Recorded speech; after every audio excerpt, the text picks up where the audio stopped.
When my daughter-in-law Lydia knocked on my door that rainy afternoon, her voice trembled. "Mom, can my parents stay here for a few days? They're in trouble." A few days. That's all she said. I looked at her tear-streaked face and thought of my unborn grandchild. And I said yes. But I didn't know I was saying yes to losing everything. My peace, my home, and nearly my sanity. Within a week, her parents were rearranging my furniture, changing my curtains, and hinting about how valuable this place must be. By the end of the month, the locks were changed. When I came home, my own key didn't fit. Lydia stood behind the glass door and smiled. "It's our house now, Mom. You can rest." I didn't argue. I didn't cry. I just smiled back. Because what they didn't know was that I had already set everything in motion, every lie recorded, every signature traced. They thought they'd stolen my home. But before this story ends, you'll see exactly how a quiet widow turned their game upside down. Keep watching, because when justice comes, it won't knock. It'll turn the key. My name is Mary Whitfield. I'm 62 years old, a retired elementary school teacher, and I live alone in the house my late husband Robert and I bought when we were first married. It sits under a canopy of old oak trees in Savannah, Georgia. White shutters wrap around porch, and the kind of quiet you only get when time slows down. It's not a mansion, but it's home. Every creak in the floor and faded photograph on the wall tells a story of a life built with care. Since Robert passed 5 years ago, I've kept the house spotless and the garden blooming partly out of habit, partly because it's how I feel close to him. My son David and his wife Lydia live upstairs. When they moved in after the wedding, I told myself it would be nice having family around again. And for a while it was, until the distance between us grew as wide as the staircase that divided our floors. Lydia was always polite, even sweet, but careful. She kept her words, measured her tone soft, like someone walking on glass. I tried to tell myself it was just her nature. Still, there were days I could feel the air tighten when we were alone together, as if kindness itself made her uncomfortable. Then one rainy afternoon, everything changed. Lydia came to my door, her face pale and streaked with tears. She held her phone in one hand and a damp tissue in the other. "Mom," she said, she'd only started calling me that recently. "Can I talk to you for a minute?"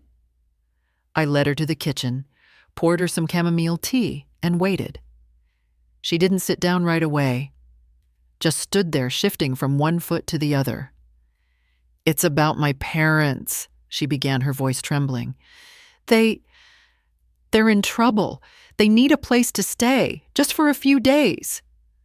The words came out fast rehearsed. "What kind of trouble?" I asked. She hesitated. "They had some bad luck. My dad made some bad choices, gambling mostly. They had to sell their house, and now they don't have anywhere to go. Just until they find something else, I promise." I looked at her, this young woman who carried herself like she had everything under control, now falling apart in front of me.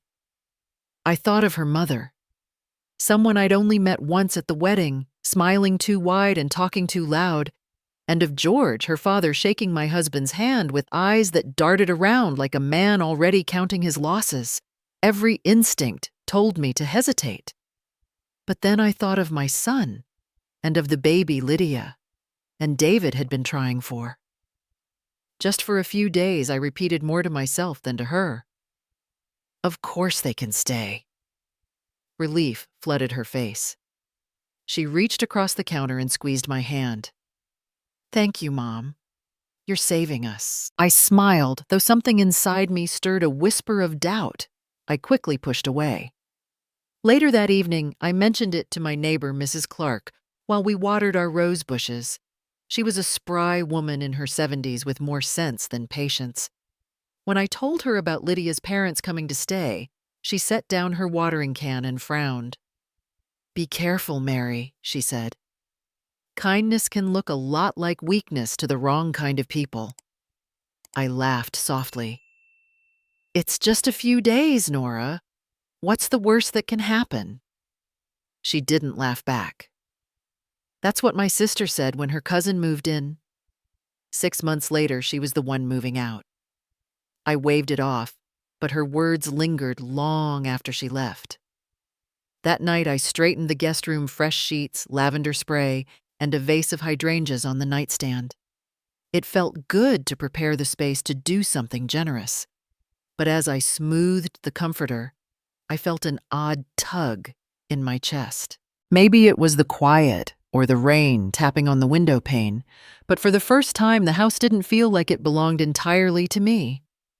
I stood in the doorway, looking at the neatly made bed, the glow of the hallway light spilling in, and I couldn't shake the feeling that I was setting something in motion I wouldn't be able to stop.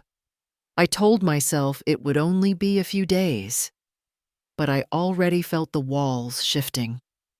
That thought lingered the next morning as I brewed my coffee and stared at the guest room door, half expecting it to swing open. By noon, the sound of tires crunching against the gravel driveway made my stomach tighten. They were here. George and Elaine stepped out of a car that looked too packed for a short stay. Suitcases, 5 of them at least, stacked on the porch before I could even greet them. George, a thick man with silver hair slicked straight back, wore a smile that looked more like a performance than a greeting. Elaine followed, thin and wiry, wrapped in a bright scarf, even though it was humid enough to melt the air. "Oh, Mary, it's so good of you," she said, already brushing past me into the hall. "We didn't want to impose, but Lydia said you insisted." I blinked. Well, I'm glad you're here. You must be tired." "Exhausted," George said, patting his stomach. "Long drive, you know, but I can see we're in good hands. With a house like this, you could fit a family of 4, maybe permanently." He laughed, the kind of laugh that fills a room even when it's not welcome. Lydia arrived right behind them, apologizing with her eyes, but not her words. David carried in another box, heavier than any of the others, his expression tight. "Just for a few days," he murmured, when our eyes met, though his tone made it sound more like a question than a promise. I tried to ignore the knot forming in my chest. I offered coffee, lemonade, anything to make the situation feel normal. We sat in the living room, where every object carried Robert's memory. The grandfather clock he fixed, the family photos arranged by year, the quilt, folded neatly on the couch. Elaine scanned everything with the brisk efficiency of someone appraising property. "You have wonderful taste," she said, "but maybe some lighter curtains would open up the space. Don't you think, Lydia?" Lydia nodded too quickly. "Yes, maybe something more modern." I forced a smile. "I'll think about it." That evening, I found George in the backyard smoking a cigar right where Robert used to prune the roses. The air was thick with the smell of smoke and arrogance. "You've done well for yourself," he said, glancing at the house. "A woman alone keeping all this going." I didn't like the way he said alone. I wanted to remind him that it wasn't his concern that this was my home. But I bit my tongue.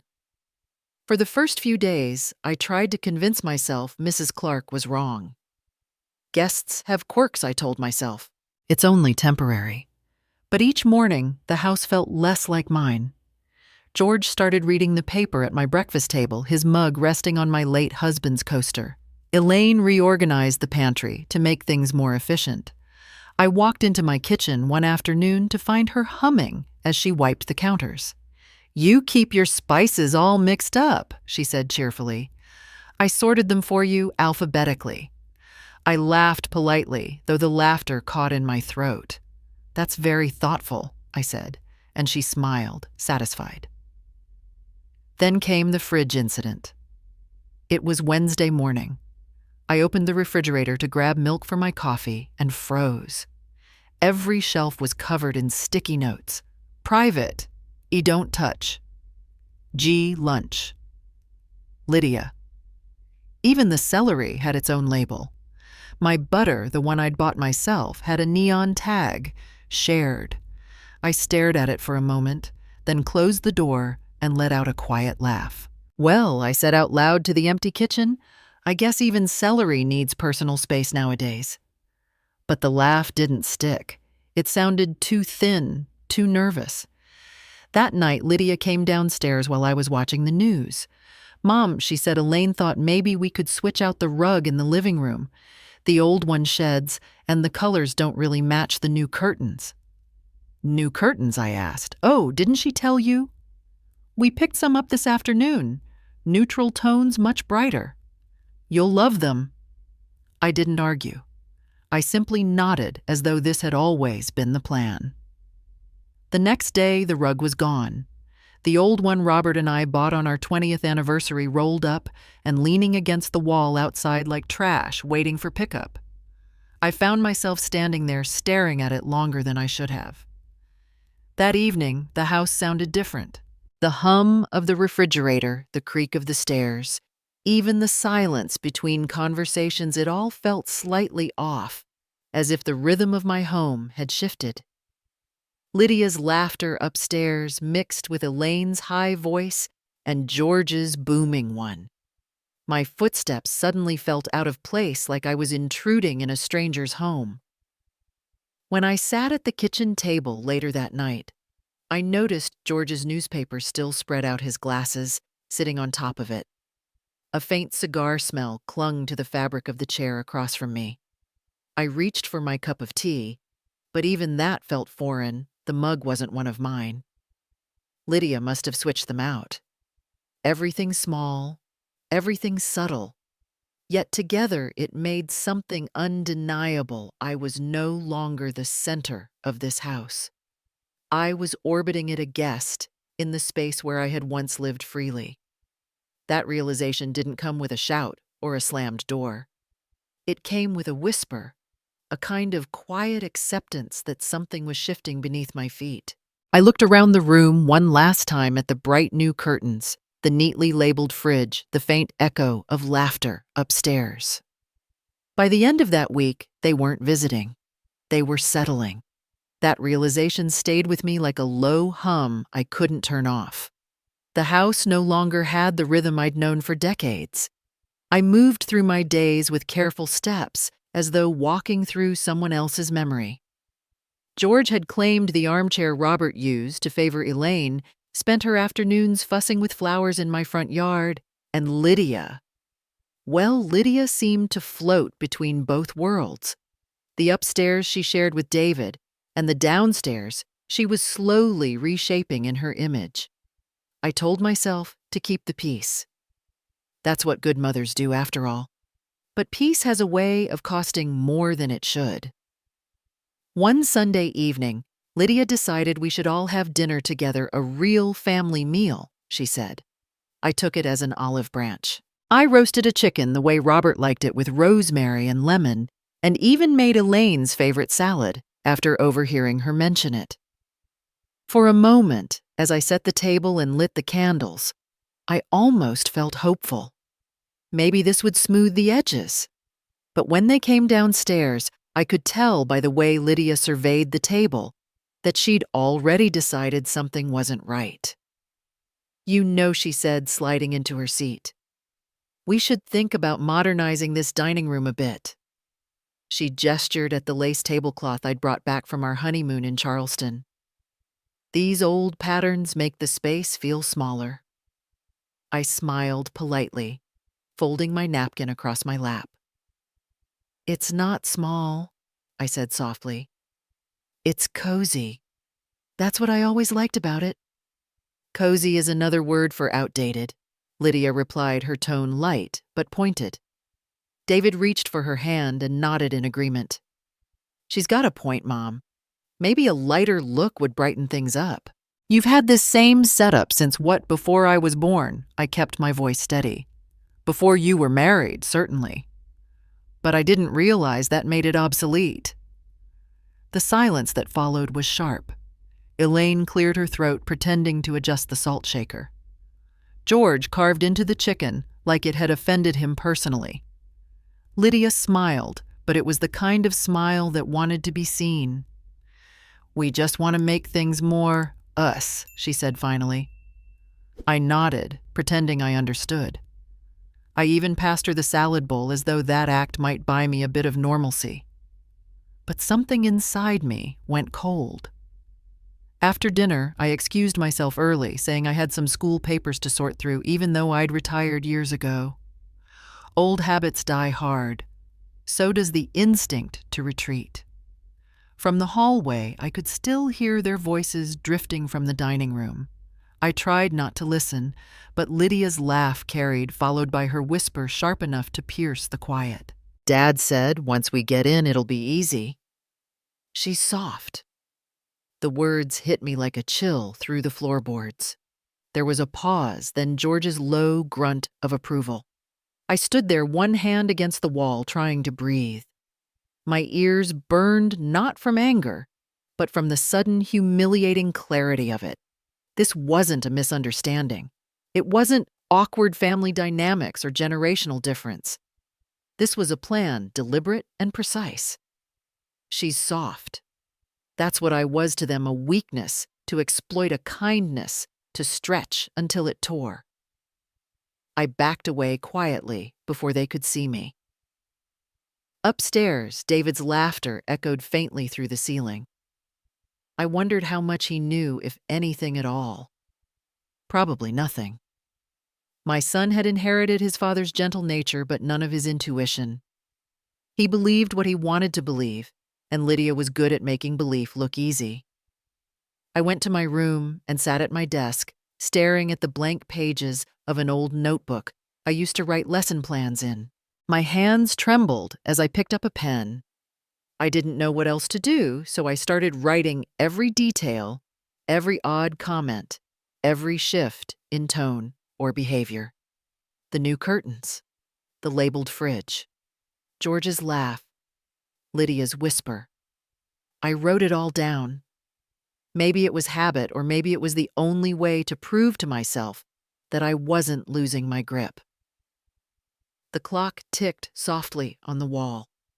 Outside, the cicadas had begun their nightly chorus, but even that familiar sound felt different, like a warning instead of a comfort. I kept writing until the ink smudged beneath my hand. My handwriting grew smaller, tighter, as if I were afraid someone might read it.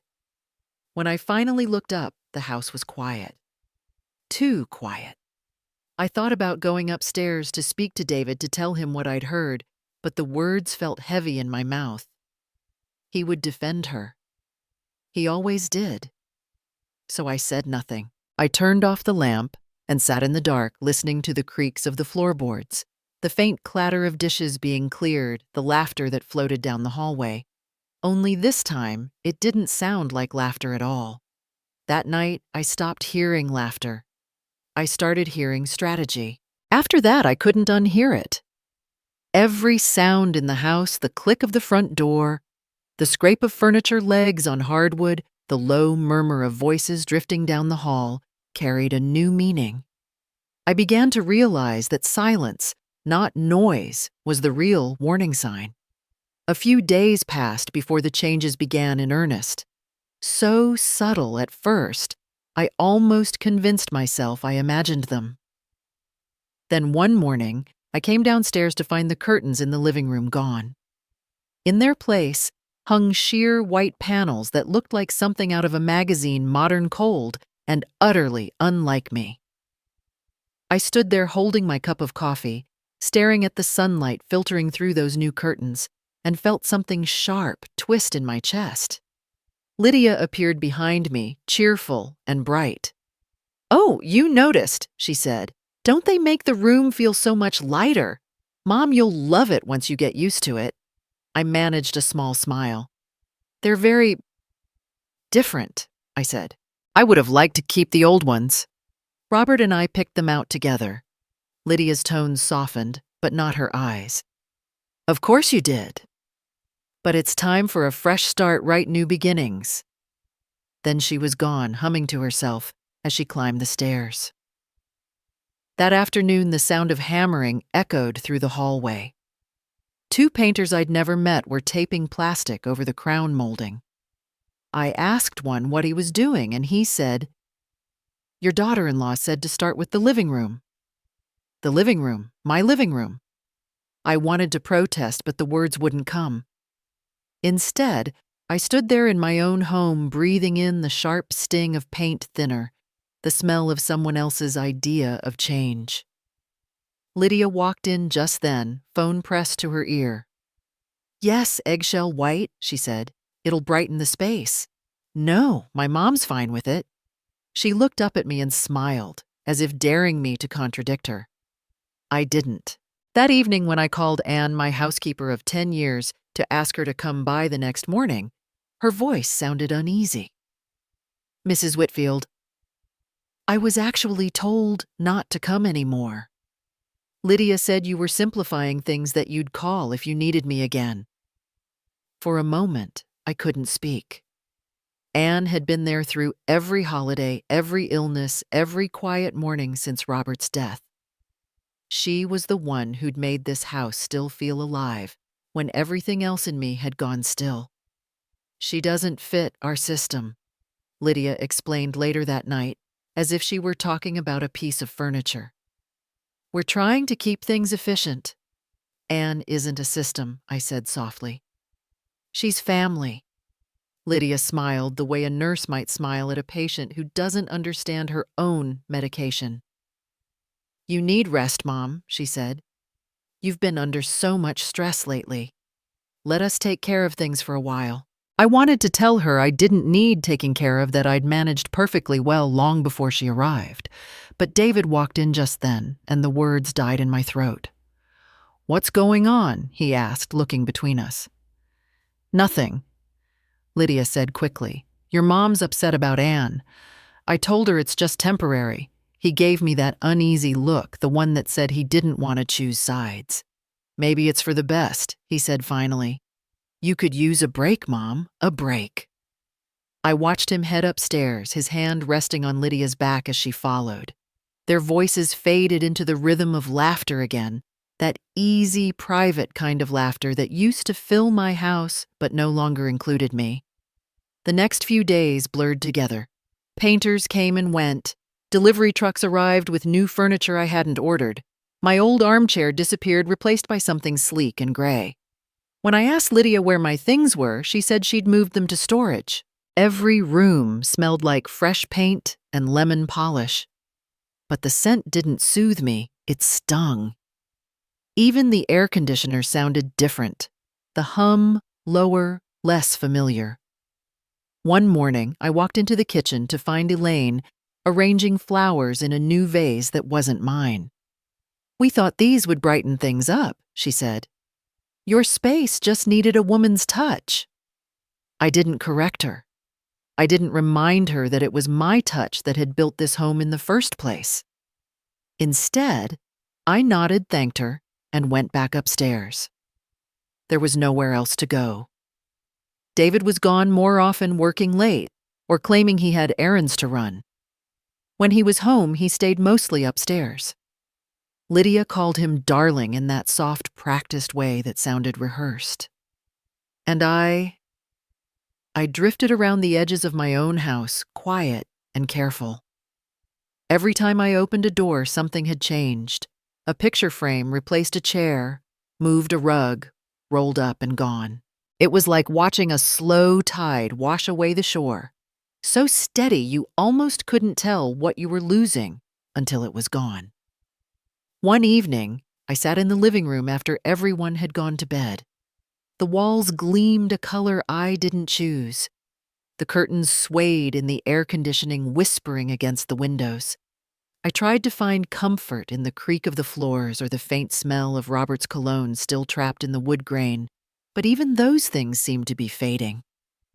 My home had become a stranger to me, polite and distant, much like the people living in it. I closed my eyes and listened, trying to hear the heartbeat of the place. I once knew the sound of familiar footsteps, the echo of my husband's laughter, the music that used to fill our Sunday mornings. But the house was silent, too silent, and in that silence I felt the truth settle in my chest like dust.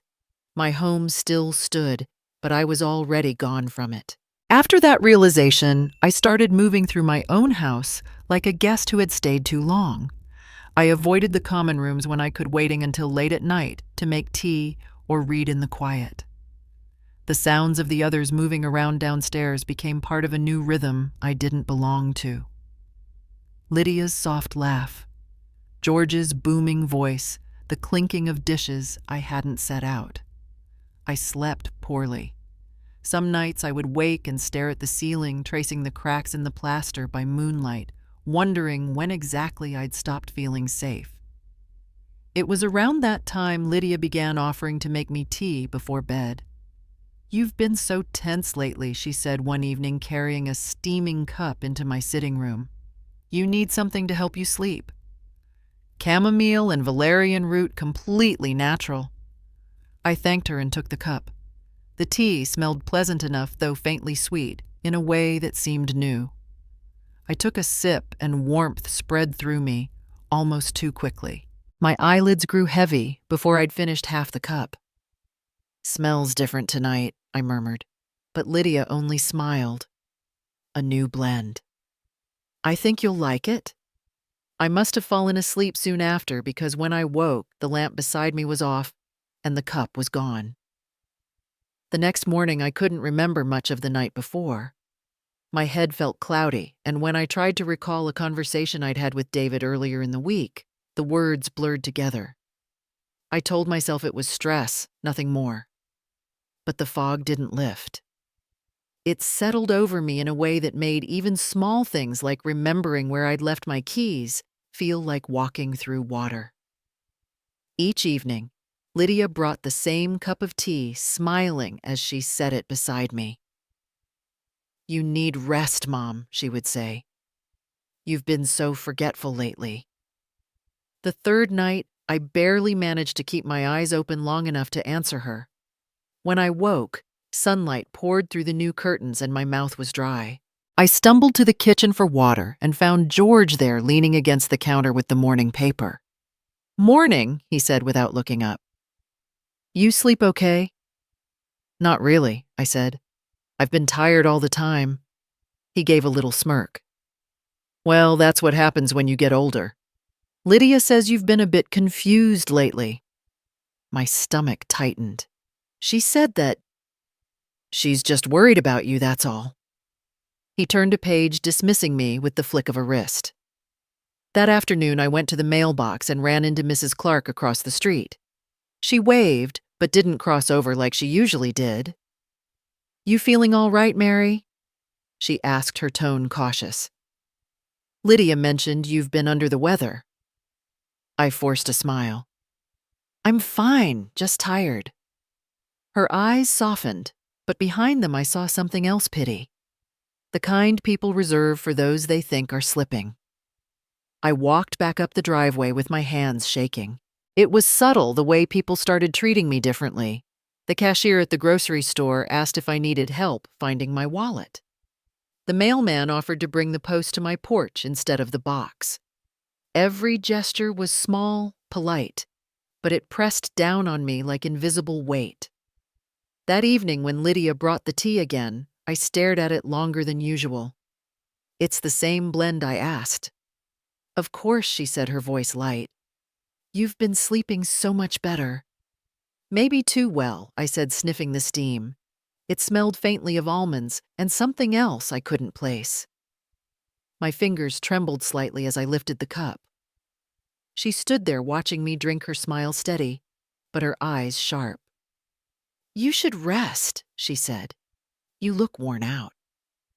I didn't answer. When she left, I set the cup down untouched. Later, after everyone had gone upstairs, I carried it quietly into the kitchen. The refrigerator light spilled across the tile as I opened the door. I placed the cup on the top shelf behind a jar of preserves. The cool air made the steam curl and vanish. I stood there for a long time, just staring at it, the tea still half full and untouched. The next morning, I woke with another headache, though this one felt different. sharper not from fatigue, but from realization. The house smelled faintly floral the way it does when too much potpourri has been left out. I found Lydia in the kitchen with Elaine, their voices low. When they saw me, they stopped talking. "Morning, Mom," Lydia said quickly. "You look tired. Did you finish your tea last night?" I hesitated. I must have fallen asleep before I could. "Poor thing," Elaine said softly, shaking her head. "She's declining, Lydia.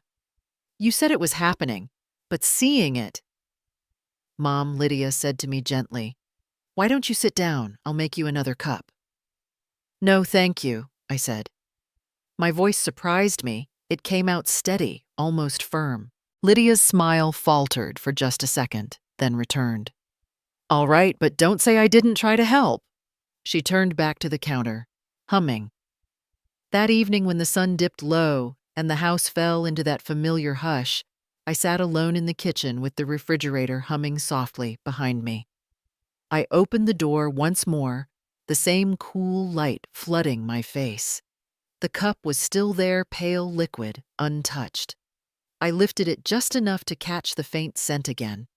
It wasn't the tea I'd once loved, the kind Robert used to make after long days when we sat side by side and spoke of nothing at all.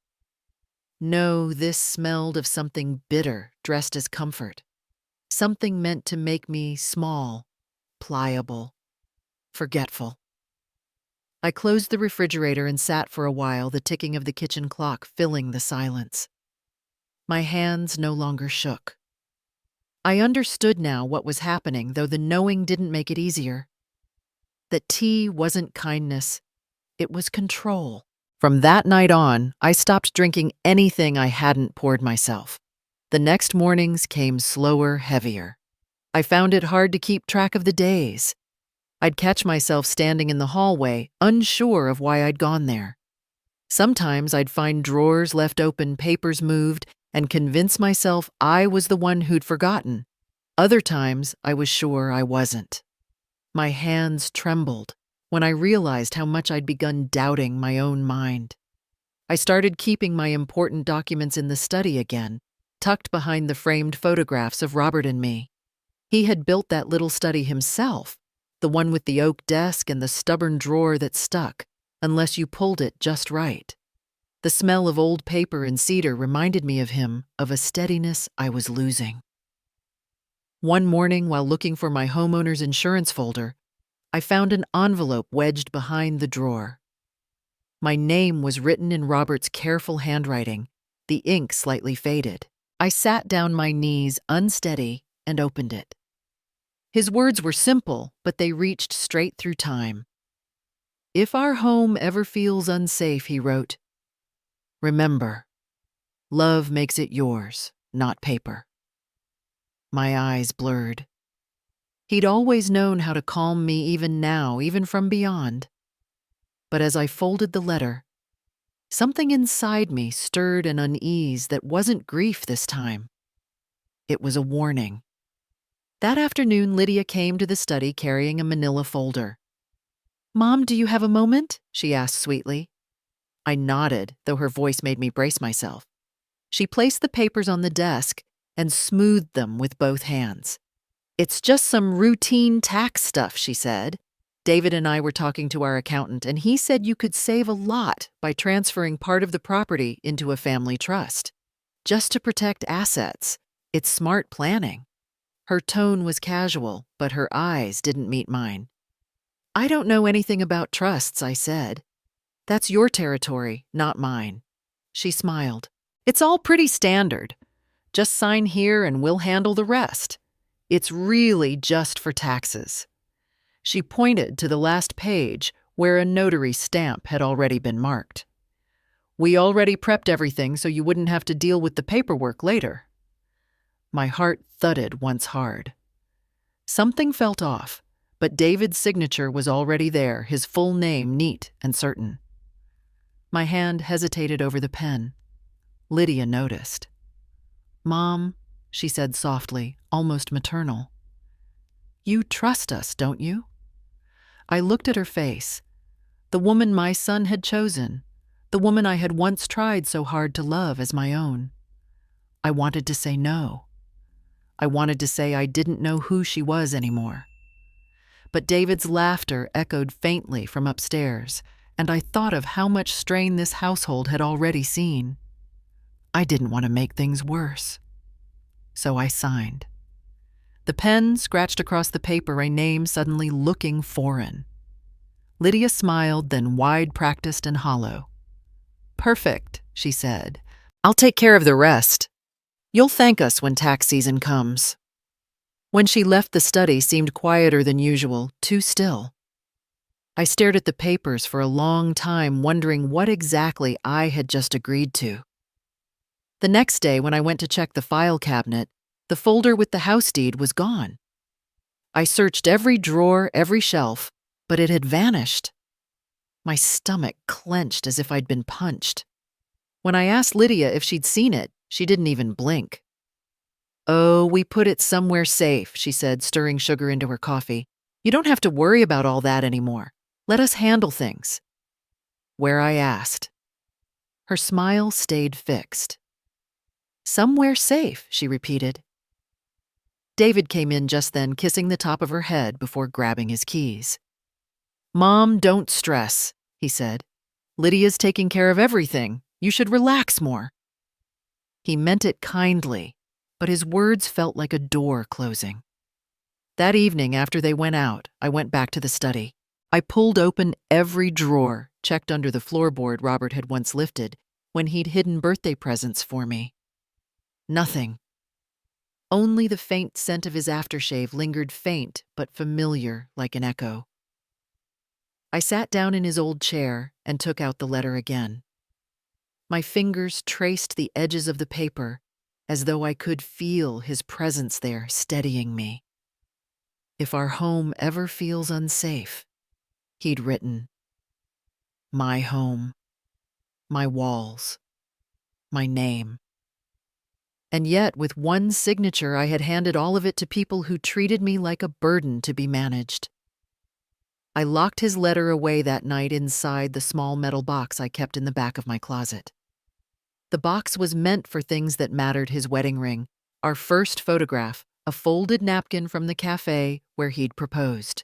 I added the letter to it, turned the key, and held it in my hand for a long time before placing it in the drawer. The key felt heavier than metal. When I went to bed, I couldn't sleep. The air in the house seemed different again, colder, somehow emptier. The new curtains swayed softly in the breeze, whispering against the windows like strangers talking in another room. I thought about the papers I'd signed, the missing deed, the look in Lydia's eyes when she told me not to worry. My heartbeat was slow but heavy, as though even my body was trying to warn me of what my mind couldn't yet bear to name. I closed my eyes, but the letter's words wouldn't leave me. They repeated softly, like a prayer or a sentence. Love makes it yours, not paper. But love, I was beginning to understand, didn't protect you from deceit. I turned toward the window, watching the faint outline of the garden Robert once tended. It was still there, unchanged, faithful. Everything else, every piece of my world, was being rewritten around me. My home was still standing, but my name on it no longer meant what it once did. I'd signed away more than paper. I'd signed away my peace. Those words echoed in my head for days afterward, though I didn't fully understand their weight until the morning I came home and found the lock changed. It was an ordinary Thursday, the kind that used to mean grocery lists and quiet afternoons. I'd gone into town to pick up some fresh flowers, more out of habit than need. I remember standing in the checkout line holding a small bouquet of daisies, thinking they might brighten the kitchen table if I still had space on it, that is. The air was crisp when I drove home that soft kind of Georgia morning where even the wind feels familiar. I parked at the curb, carrying my bags up the front steps. The porch creaked the way it always had. I reached for the door handle, turned the key, and felt it stop halfway in the lock. I tried again, harder this time. The key refused to turn. At first, I thought it was my hand shaking. Maybe the key was bent, or maybe the lock had stiffened from the humidity. I crouched, trying to look into the keyhole, but the metal gleamed freshly polished. My heart gave a single heavy thud. The locks were new. I knocked lightly. No answer. Then louder. Still nothing. "David," I called. My voice sounded too small. "Lydia." I waited, and for a moment I heard movement inside soft footsteps, the scrape of a chair. I knocked again. "It's me." The door latch clicked, but the door didn't open. Lydia's voice came through, calm and smooth. "Oh, Mom, you startled me. We changed the locks for safety." "Safety," I repeated. "What do you mean you've been so forgetful lately?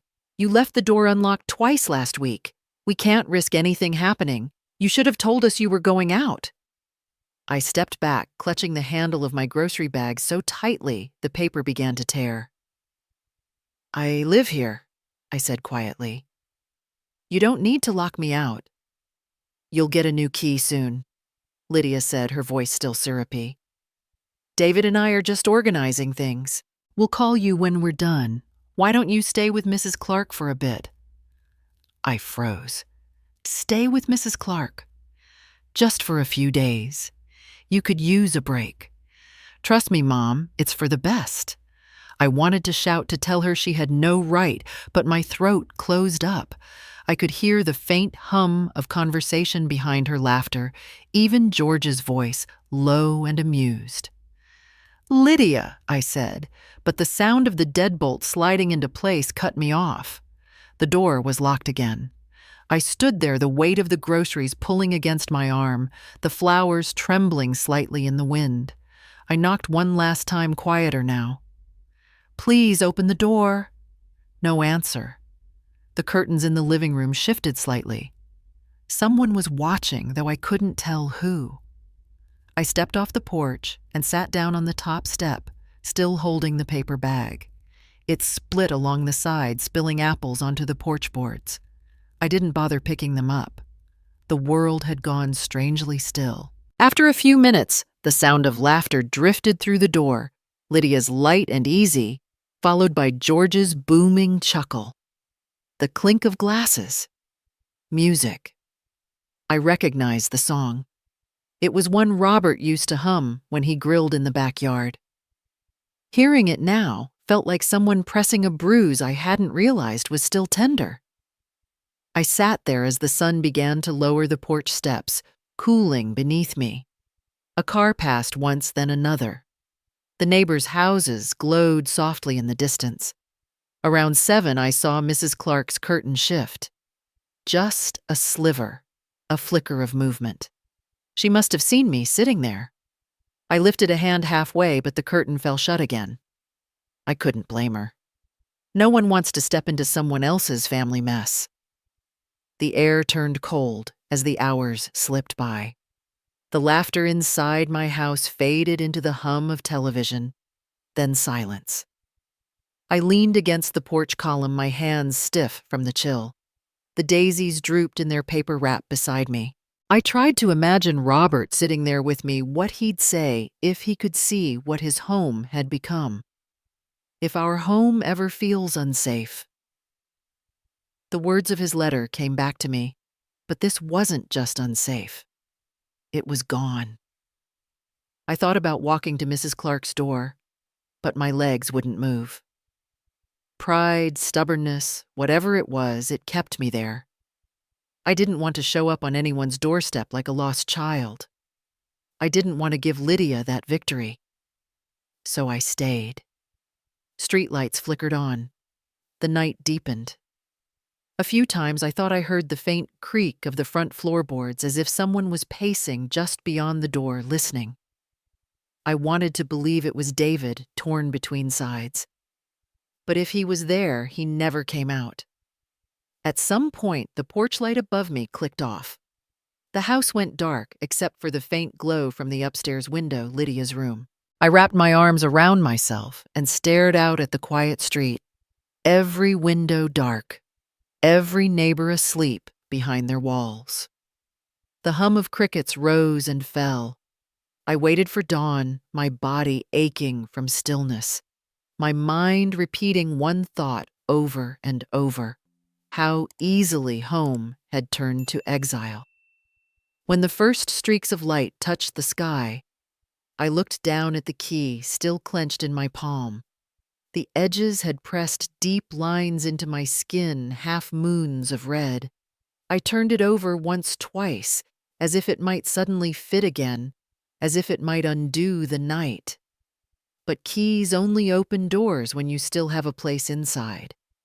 I stared at it for a long time, the house behind me silent now, the scent of paint and lemon polish seeping faintly through the cracks. I had nowhere to go, nowhere that was mine. I sat outside my own life holding a key that no longer fit. I don't remember falling asleep, only waking to the sound of birds and the low hum of a car engine somewhere down the street. My neck ached, and my hands were stiff from the cold morning air. For a moment, I didn't move. I just stared at the porch steps beneath me, at the faint stain from where the daisies had wilted overnight. My body felt heavy, but my mind, strangely, was clear. The door behind me was still locked. My house. My life. But not it seemed mine anymore. I stood slowly, gripping the porch railing, and looked across the street. Mrs. Clark's curtains fluttered again. This time they didn't close. A few minutes later, her front door opened and she stepped out in her robe, a worried expression cutting through her usual calm. "Mary," she called softly. "What on earth are you doing out there?" I tried to answer, but my voice came out rough. They changed the locks. She blinked, processing, then hurried down her steps toward me. "Come on," she said, wrapping an arm around my shoulders. "You're coming with me." Her house smelled like cinnamon and lavender, the way homes do when someone actually belongs there. She made coffee, sat me down at the kitchen table, and didn't ask questions right away. When she finally did, her tone was careful. "You want to tell me what's going on?" I told her the truth, or as much as I could manage without breaking apart. When I finished, she nodded slowly and stood up. "You need to see something," she said. She disappeared into the living room and came back with a small tablet in her hand. "I put a new security camera up last month," she said. "It faces your driveway. I didn't mean to spy, but—" She pressed play before I could answer. The screen showed grainy, black and white footage from a few nights before. There, clear as day, were Lydia and George. Lydia was holding a flashlight while George knelt by my front door, a toolbox open beside him. They spoke briefly. No sound, but the body language was unmistakable. George stood, handed her something, and she pocketed it before they went inside together. Mrs. Clark paused the video. "That's the night the locks changed, isn't it?" I nodded, gripping the edge of the table to keep my hands from shaking. "Can you send that to me?" I asked quietly. "Of course," she said. "But Mary, what are you going to do?" I didn't answer. I just reached for my small journal in my purse, opened it to a fresh page, and began to write. Date. Time. What I saw on the footage. The exact movements. Every detail. I wrote slowly, deliberately, the way I used to take notes when grading papers, careful to get it right. Mrs. Clark watched for a while before slipping away to call her daughter. When she came back, she said softly, "You can stay here as long as you need." I looked up, managing a small smile. "Thank you, Nora. I might take you up on that." That evening, after she went to bed, I sat by her kitchen window and stared across the street at my darkened house. The porch light was on now, the same light Lydia had turned off the night before. A cruel irony, I thought. It looked like home, but it wasn't. My phone buzzed on the table. A text from David. Short. "Mom, Lydia said you're resting somewhere peaceful. Don't worry. We'll handle things here. Love you." My thumb hovered over the screen. I wanted to type back to tell him the truth, but what could I say that he'd believe he trusted her? Not me. That realization landed harder than I expected. I'd been erased. Not just from my house, but from the story they were telling about me. Resting somewhere peaceful, as if I were sick, or worse. But as I stared at that message, a strange calm washed over me. If they believed I was harmless, hidden away, then they wouldn't be looking over their shoulders. They wouldn't suspect me of anything. And that I realized was the first advantage I'd had in months. I closed my phone, turned off the lamp, and looked back out the window. The upstairs light flickered on for a moment. Lydia's silhouette moved past the glass. Even from across the street, I could see the confidence in her posture. She thought she'd won. I reached for my journal again, flipped back through the pages, every note about the curtains, the painters, the papers I'd signed, every quiet humiliation I'd swallowed. The entries formed a map of my own undoing. Now I decided they would form something else. A record. Evidence. Proof. I added a new line at the bottom of the page. They think I'm done. I'm not. I underlined it twice. The next morning, I helped Mrs. Clark water her garden. She talked about the weather, about her niece coming to visit, and I nodded in all the right places. But beneath the small talk, something in me had shifted. I wasn't waiting anymore. I was watching. That afternoon, Mrs. Clark printed the footage for me and slipped it into an envelope. I tucked it into my purse next to Robert's letter, feeling its steady weight. When I looked up, she was watching me closely. "You've got that look," she said. "What look?" "The one you get right before you do something that'll make people regret underestimating you." I smiled, a real one this time. Maybe. That evening, as the sun set and the street turned gold, I stood by her window again, the house across the way, glowing with lamplight. I could see them moving inside: Lydia, George, Elaine, even David, oblivious. My house, my memories, my life. But they had no idea that the woman they'd cast out was sitting just a few yards away, wide awake, and writing down every move they made. I whispered it out loud just to hear how it sounded, the words curling around me like a promise. "They thought I was done," I said softly. "I'm just getting started."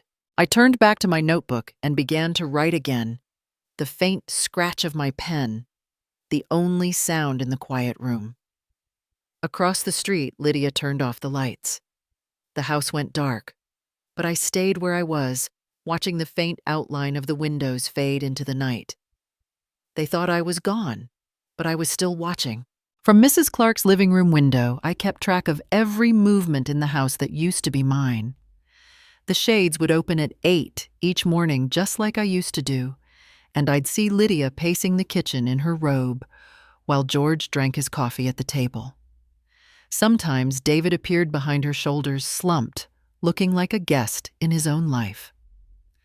I wrote everything down in my notebook, times, details, even the way Lydia's smile changed when David entered a room. I wasn't collecting gossip anymore. I was collecting evidence.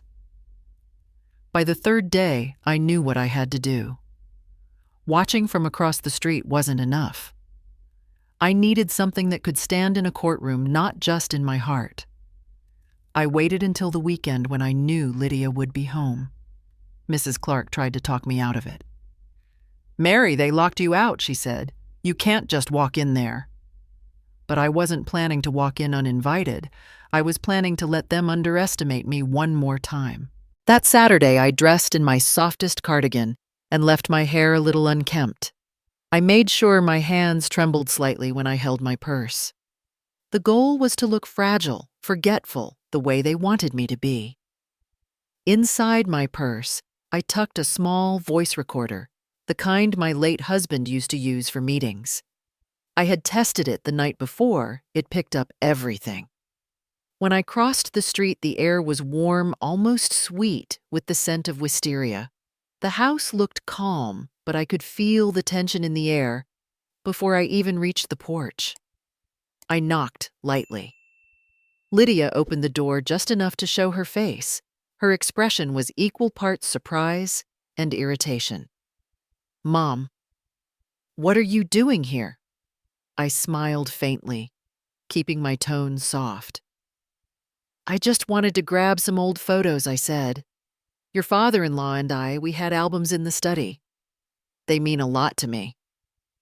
Lydia hesitated, then opened the door halfway. "Well, you really should have called first. We've been so busy organizing things." "I didn't want to be a bother," I said, stepping inside before she could change her mind. The smell hit me first. Fresh paint and lemon cleaner layered over something metallic and cold. I felt her watching me as I crossed the room. "I won't be long." George appeared from the kitchen, his voice thick with amusement. "Well, look who's back," he said. "Decided to visit your old place, huh?" "My home," I said quietly. "Yes," he smirked. "You mean your former home. That's what happens when you sign things without reading them, sweetheart." Lydia shot him a look, but not before I saw the flash of triumph in her eyes. I kept my expression mild, my hand resting on the purse that now held my recorder. "My memory isn't what it used to be," I said softly. "I barely remember signing anything." Lydia's tone shifted instantly, sweet with poison. "Don't worry, Mom. That's why David and I help you. You don't have to worry about all those confusing details anymore." George laughed. "She doesn't even remember what she signed." I kept my eyes lowered, pretending confusion, while every word burned itself into my memory. "That's probably true," I said, my voice quiet but steady. "I forget things these days." Lydia turned toward him and said a little too loudly, "That's why the papers were necessary, Dad. She wasn't capable of handling things on her own." That was the moment I knew I had them. Every word, every tone, all of it was being recorded.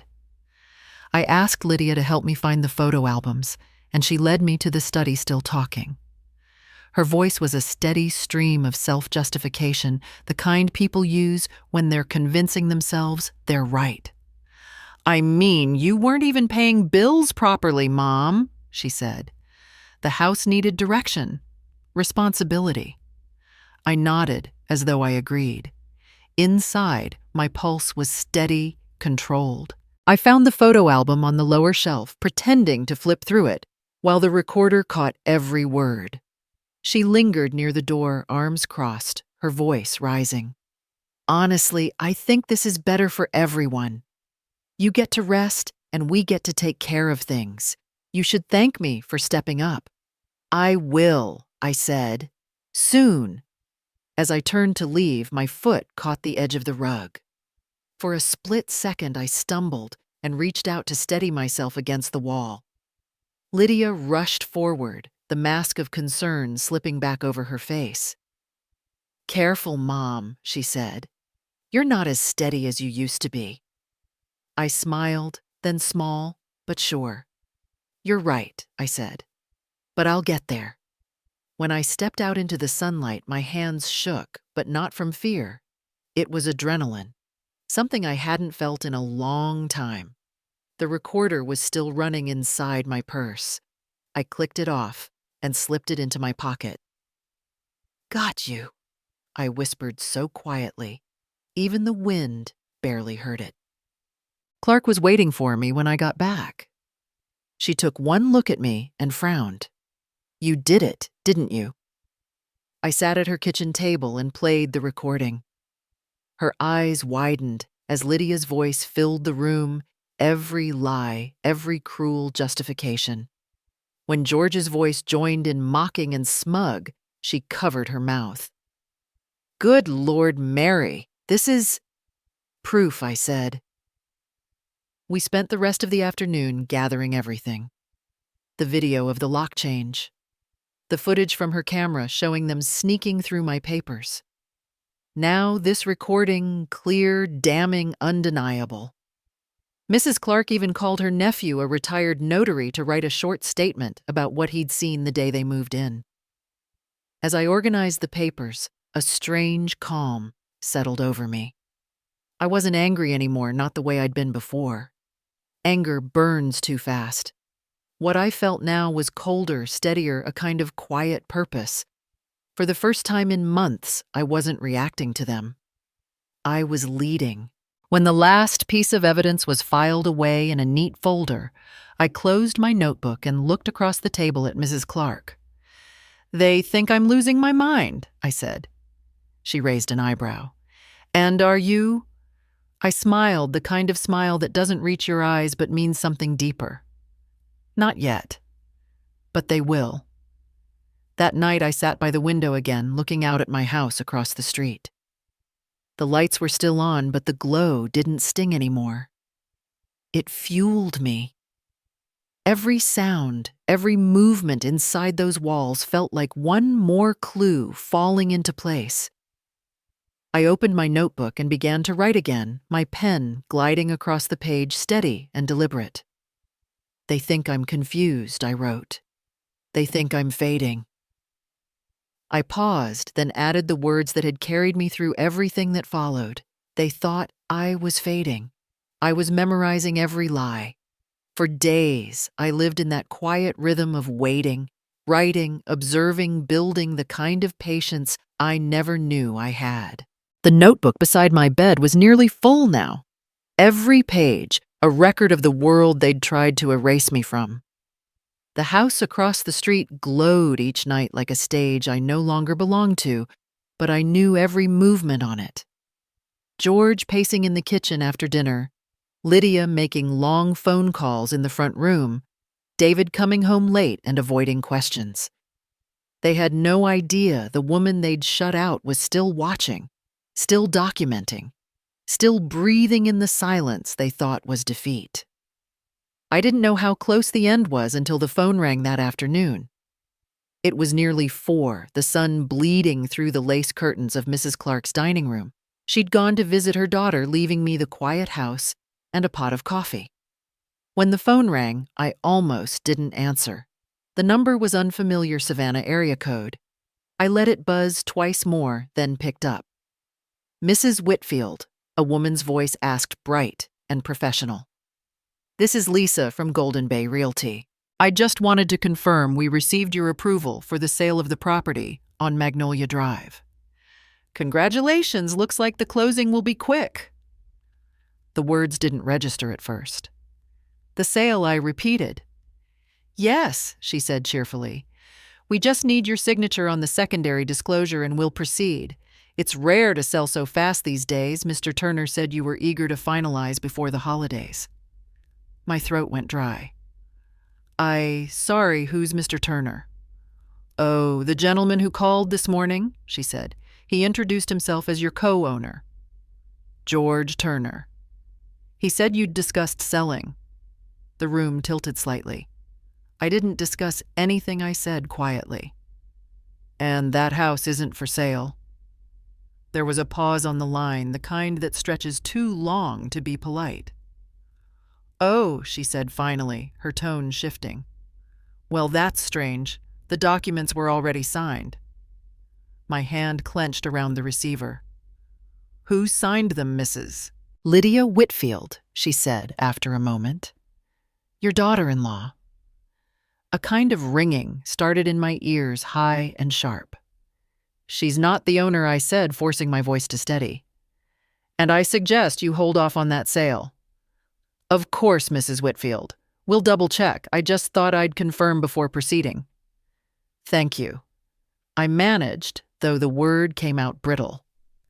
When I hung up, the silence of the house rushed back in heavy and absolute. My hands were shaking again, not from fear this time, but from fury so quiet it burned cold. They weren't just trying to live in my house anymore. They were trying to erase me from it altogether. For a long minute, I sat at the kitchen table, the ticking clock louder than it had any right to be. I could almost see them now, celebrating in my living room, believing they'd finally finished me off. I thought of Robert's letter in the metal box, the line about love, making a home, yours not paper. And for the first time, I wondered if love alone would be enough. Then I remembered Tommy, my sister's boy. Young, bright, still new to practicing law, but with that same stubborn streak my family's always had. I reached for my phone before I could second guess it. He answered on the second ring. Aunt Mary. You okay? I swallowed hard. You wanted your first real case, I said. You've got one. There was a short pause, then the rustle of movement on his end. What happened? They're selling the house, I said. The one your uncle built. They forged my signature, changed the locks, everything. I have recordings, video, and witnesses. I need help before they make it disappear completely. His voice sharpened.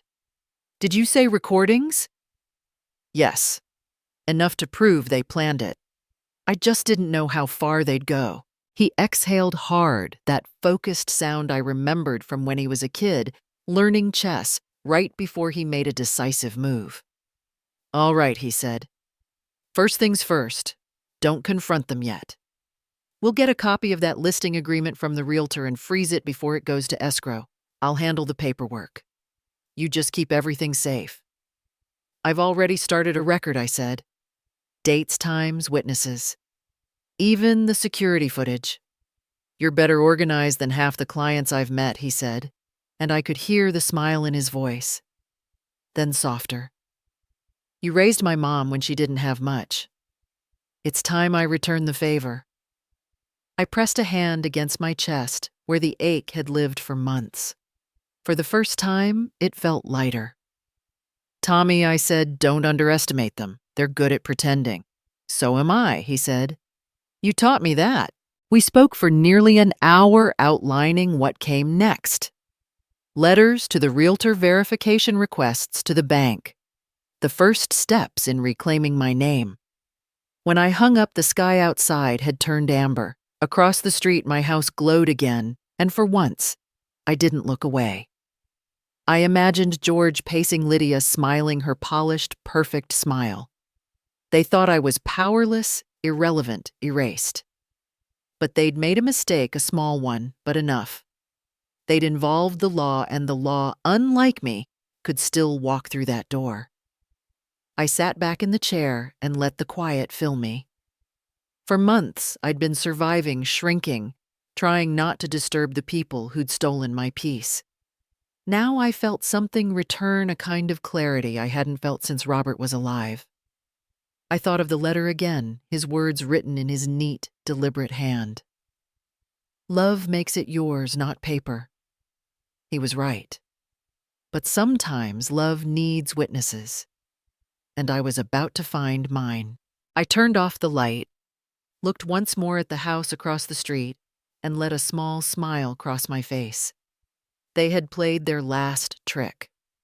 From here on out, it was my turn. The race had begun, and this time I wasn't running scared. Tommy moved faster than I expected. Within 48 hours, he had a folder thicker than a Sunday newspaper, my recordings, Mrs. Clark's footage, written statements, and copies of every document Lydia had forged. When we walked into the police station together, I felt something I hadn't in a long time steady. The young officer behind the desk recognized Tommy's badge and nodded us through. He spoke for me most of the time, sharp and precise, his confidence filling the room in a way that made me proud. When he played the recording of Lydia's voice, her mocking tone, the lies spoken so easily, the detective's eyebrows lifted. Then came George's smug laughter.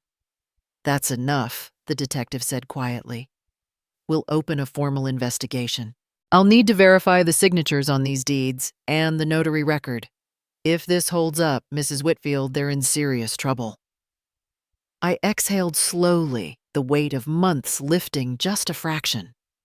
Outside, the sky was gray, but it felt like light had returned somewhere deeper. Tommy smiled as we reached the car. We've got momentum now, he said. They can't hide behind charm or paper anymore. I nodded. They never understood that paper cuts both ways. That evening, everything began to unravel faster than I could have planned. Lydia's arrogance, the same flaw that built her confidence, finally betrayed her. While she and George thought they were safe, she made the mistake of talking too loudly. David had come home early from work, and from the hallway upstairs, he heard everything her whispering about the Florida property, the money wired into her account, the final push to close the sale before anyone notices. He told me later that it was the phrase "before anyone notices" that stopped him cold. That, and the laughter that followed. He confronted her. "What are you talking about?" he demanded, but Lydia turned it into a performance feigning offense, tears ready on cue. "I'm doing this for us," she said. "Your mother wanted to sell. She told me herself." She reached for her phone, scrolling quickly through messages. "Look, see, she texted me last month about getting rid of the house." But when David took the phone, he saw what she didn't expect him to notice. The messages were green, not blue, her number, not mine. Fakes. Created from a secondary phone line, probably one George had set up for their business. She'd even copied my punctuation style, my polite phrasing. For a moment, he didn't speak. He just stared at her, the woman he thought he knew, and realized every word, every tear had been a rehearsed lie. Later that night, I heard the knock on Mrs. Clark's door. When I opened it, David stood there, his face pale, his shoulders hunched in defeat. For the first time since this began, he looked like my son again, not the man Lydia had turned him into. He tried to speak, but the words tangled. "Mom, I didn't know," he said, finally, his voice breaking. I studied him for a long moment, seeing both the boy who used to build birdhouses in Robert's workshop and the man who'd ignored his mother's cries for help. The pain was still there, but it was softer now, edged with something close to relief. I placed a hand on his arm. "Now you do," I said. "That's enough for today." He nodded, tears gathering at the corners of his eyes. "I'll fix this," he whispered. I didn't answer. Some things a person has to fix themselves. He left quietly, the sound of his footsteps fading down the walkway. I turned back toward the house, toward the folder of evidence waiting on the table. The proof was there, the truth solid now, no longer living only in my memory. For months, they had rewritten my story to suit their greed. Now the pen was back in my hand. I sat down and opened the notebook one last time, adding the final entry in careful, deliberate script. For the first time, truth had the upper hand. I woke early that morning before the sun reached the magnolia trees and sat by the window with a cup of black coffee. The air was heavy with that still, expectant quiet that comes before a storm. Tommy had called the night before to confirm everything. The court order was signed, the papers were ready, and the sheriff would serve them today. He asked if I wanted to stay away, but I told him no. I wanted to see it through, not out of vengeance, but to make sure it really ended. Some things you need to witness to believe they're real. By 9 o'clock, the police cars rolled up the street, their tires whispering against the pavement. Mrs. Clark stood at her mailbox, pretending to sort letters, her eyes darting toward me. I walked across the road, slowly steadying myself with each step. My heart didn't race the way I thought it might. It just beat slow, strong, measured. The sheriff, a broad-shouldered man with kind eyes, nodded at me once before turning to the front door. He knocked firmly. "Savannah County Sheriff's Office," he called out. "You're being served." There was a long pause. Then Lydia's voice, sharp and indignant. "What served what?" The door opened, and her face appeared, painted, poised, confident, for about 3 seconds before she saw the papers. Her hand trembled as she grabbed them, scanning the seal. "This is my house," she shouted. The sheriff's tone stayed calm. "According to the records, ma'am, it's not." I stood at the edge of the porch, saying nothing. Lydia turned toward me, then eyes wide, a mix of disbelief and fury twisting her expression. "You did this," she hissed. "You're ruining everything." Her voice cracked on the last word, and for a moment I saw not the schemer, but the scared child underneath, the one who thought lies could buy permanence. Behind her, Elaine stepped into view. Her scarf hung loosely around her shoulders, her eyes fixed on the floor. "Lydia," she said quietly, "maybe we should." But George's voice drowned her out. "This is ridiculous," he barked, pushing past them toward the sheriff. "You can't just walk in here like we're criminals." The officer nearest him shifted forward. "Sir, step back." George's face flushed dark red. "She's manipulating all of you. That old woman's crazy." The sheriff raised a hand. "Sir, this isn't the time. You've been legally served. You have 72 hours to vacate the premises." For a moment, everything went still. Then Lydia screamed. It wasn't just anger, it was the sound of everything she thought she owned slipping away. Her voice filled the air, sharp and raw, echoing down the quiet street. Mrs. Clark flinched. The other neighbors peeked through their curtains, watching as if the truth itself had finally stepped into daylight. I didn't move. I didn't speak. I only stood there letting the sound wash over me. For months she'd made me small, made me doubt my mind, my worth, my memory. Now her scream filled the same air that once carried my silence. It was strange, almost cleansing. Elaine's eyes lifted briefly to mine, then, and for the first time I saw something real in them. Guilt. Maybe even understanding. She looked away quickly, tugging at Lydia's arm, whispering something I couldn't hear. George was still shouting, but the sheriff's tone stayed firm, his hand hovering near his belt in warning. David appeared in the doorway, behind them pale and motionless. He didn't try to intervene this time. He just looked from me to the papers in Lydia's shaking hands, then back again. The truth was finally written in every corner of that scene on the porch, in their faces, in the silence between us. I met his eyes just for a moment and nodded.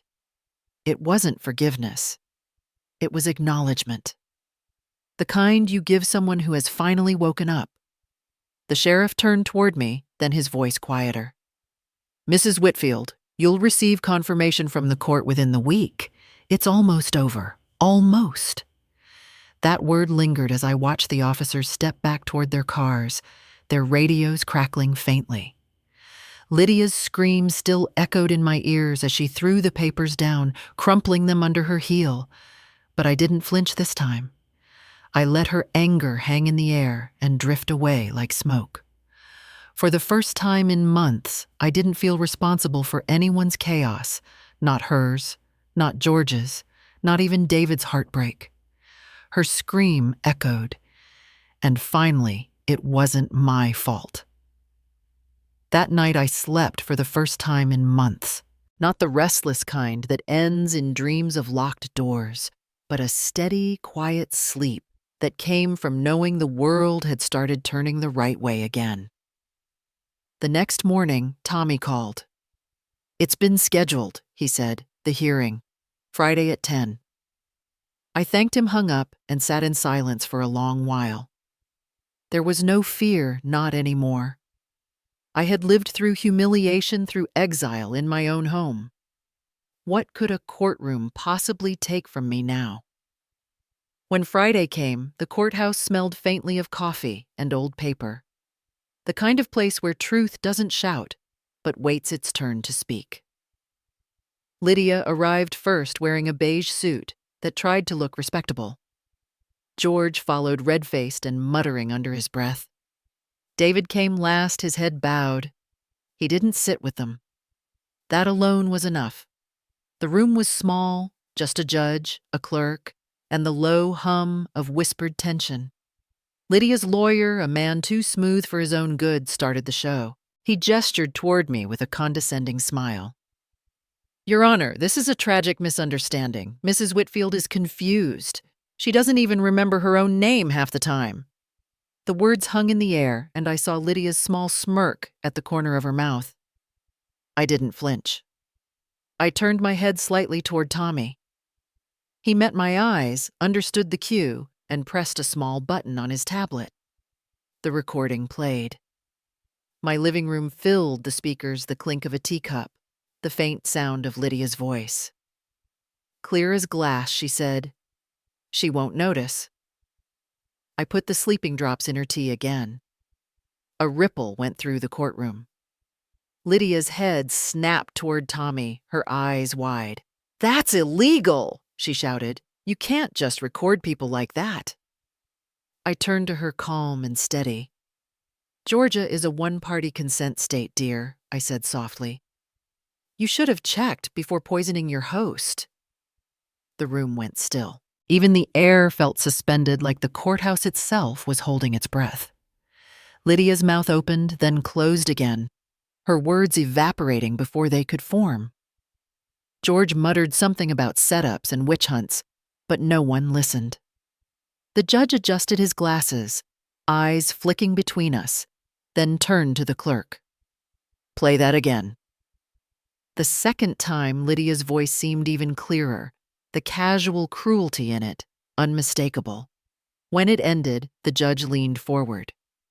"Mrs. Whitfield," he said, his voice measured, "do you have any additional evidence?" Tommy rose.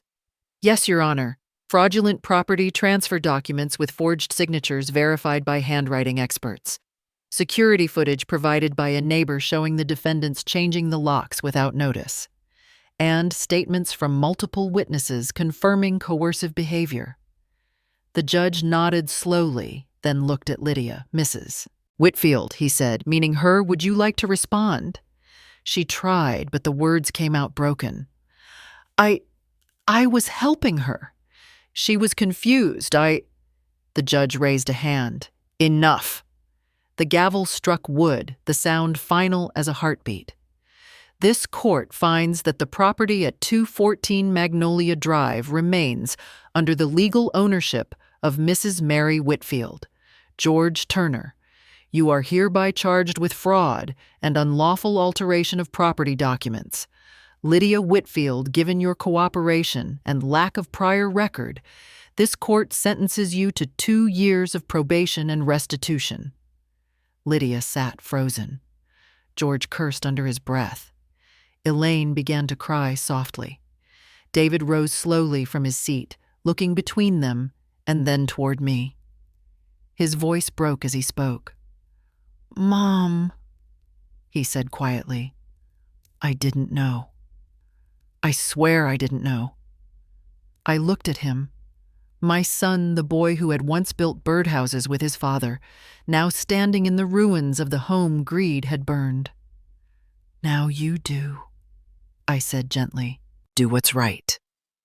He nodded, tears in his eyes, and for the first time in a long time, I believed him. As we left the courtroom, Lydia's sobs echoed faintly against the marble walls. I didn't turn back to watch her. Justice doesn't need an audience. It just needs to arrive. Outside, the morning sun fell across the courthouse steps. Tommy handed me the deed stamped and sealed. "It's yours again," he said. I took it, the paper cool beneath my fingers, and smiled. It always was.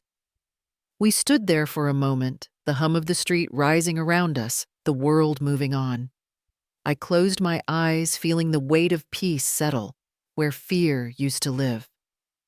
Justice didn't shout. It whispered. The sound of the gavel still echoed in my mind as I walked back into the house on Magnolia Drive. The door creaked the same way it always had, but the air felt different now, lighter, yet empty.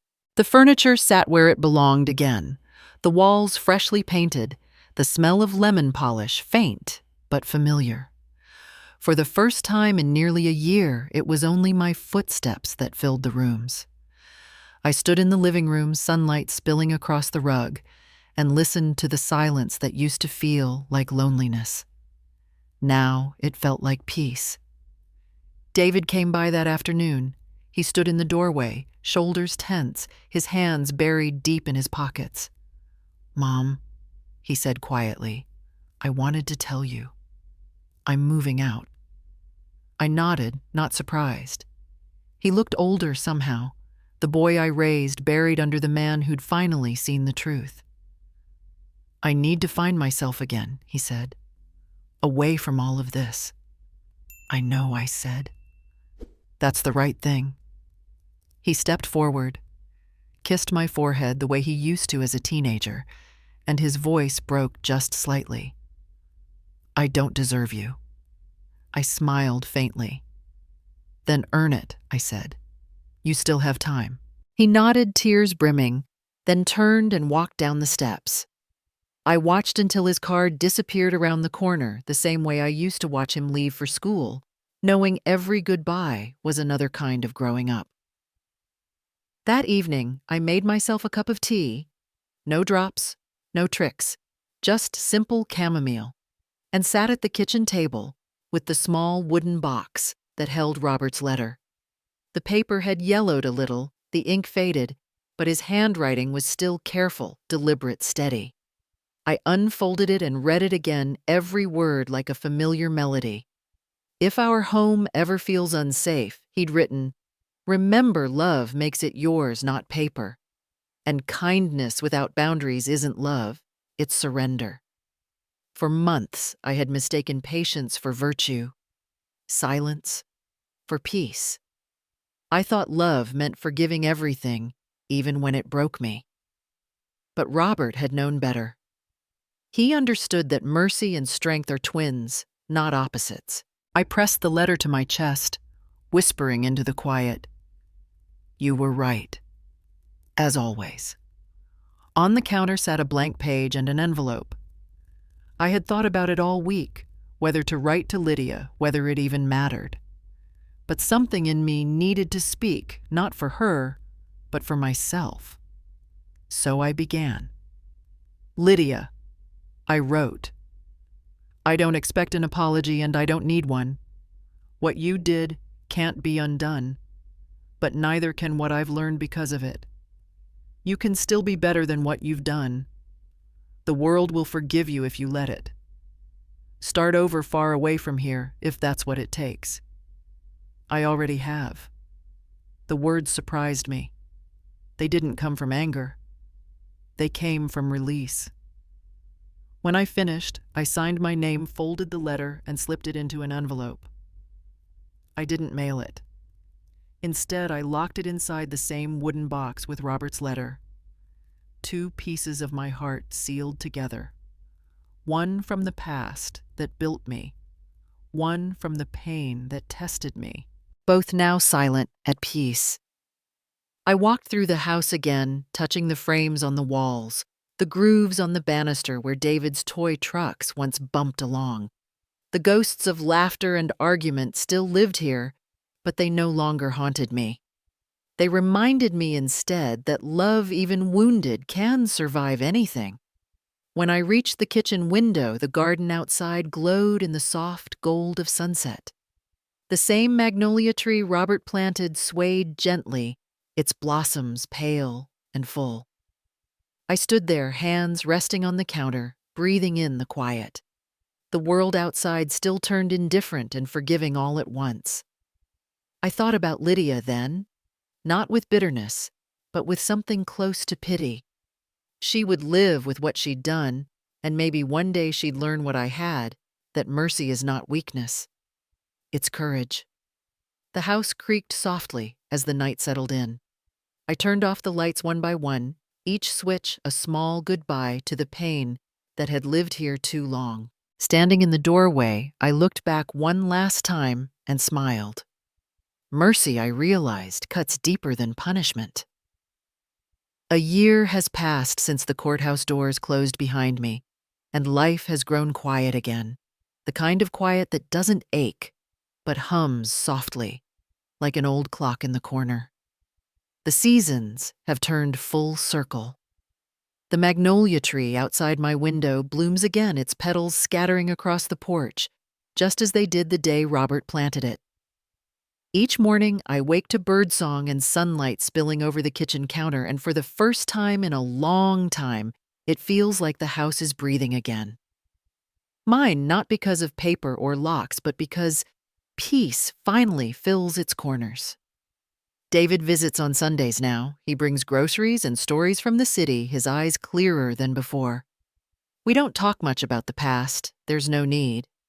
Sometimes we sit in silence on the porch, sharing coffee, letting the sound of the wind fill what words can't. I see him healing too, piece by piece. He's renting a small apartment near the coast, working again, volunteering at a shelter. It helps, he told me once, to do something good with my hands. I just nodded proud in the way mothers often are when they know they can't take credit, but their hearts swell anyway. This morning, when I opened the front door to fetch the paper, something caught my eye. A small envelope lay on the porch, beside a set of old brass keys. For a moment, I just stared at them, the familiar weight of memory pressing in. The handwriting on the envelope was careful, uncertain, but I knew it instantly. Lydia. My fingers trembled as I lifted it. The paper smelled faintly of lavender, a scent that once filled my home when she lived here. I unfolded the letter. I never knew what home meant until I lost it. It read, "You didn't deserve what I did to you. I don't expect forgiveness. I only wanted you to have this." No signature, just the letter and the old house key tarnished and cold. I stood there a long while, the morning light creeping across the porch. A sparrow landed on the railing, chirping once before flying away. I turned the key over in my hand. It didn't unlock anything now. It was only metal. But somehow it felt lighter than I remembered. That's when I noticed the wreath. It hung crookedly on the edge of the porch rail, the same one Lydia had put up her first day in the house, a circle of dried hydrangeas and ribbon now faded to soft gray. I hadn't seen it in months, maybe a year. It must have been tucked away somewhere forgotten. The petals crumbled slightly beneath my touch, but I smiled anyway. Time does that to things, it wears away the sharp edges until only the memory remains.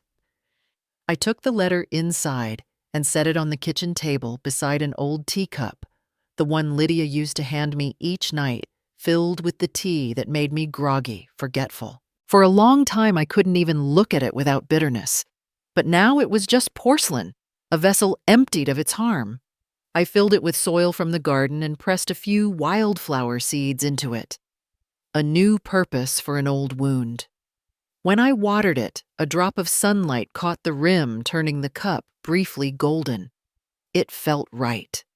I carried it to the windowsill and placed it there where the light was strongest.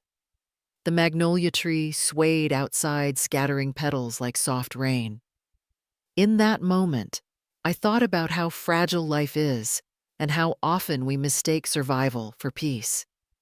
But peace, I realized, isn't the absence of hurt. It's the courage to let the hurt become something else. That night, I sat at the table with a fresh cup of tea, real tea, and opened Robert's letter. One last time. His words, though faded, still spoke with the same gentle wisdom. You can be kind and still be strong. You can lose your home and still find your peace. Because home, it's the love you protect. I read those lines aloud to the empty room, the sound echoing softly against the walls. Outside, the magnolia tree shivered in the evening wind, and somewhere beyond it, the world kept turning slow, steady, forgiving. I imagined Lydia, wherever she was, maybe sitting in some small apartment staring at her own empty cup, realizing at last what it costs to mistake possession for love. The clock ticked quietly. A bird rustled on the porch. I reached for my spoon, stirred the tea, and listened to its gentle clink against the cup. Life, once sharp and bitter, had softened into something I could finally hold without fear. I leaned back in my chair, feeling the weight of everything that had passed: grief, betrayal, forgiveness, and thought of how strange it is that healing doesn't come with noise or applause. It comes in small, ordinary moments: a letter, a seed, a cup of tea.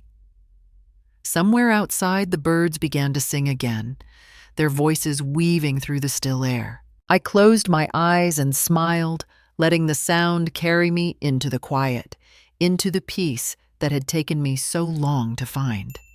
Some battles aren't about keeping a house. They're about keeping your heart. And that was my story. A story about how a woman can lose everything she thought defined her and still find the strength to begin again. I know many of you watching have lived through your own kind of storms, times when people you trusted took more than they had the right to, or when love asked you to be strong in ways you didn't expect. Maybe it wasn't about a house.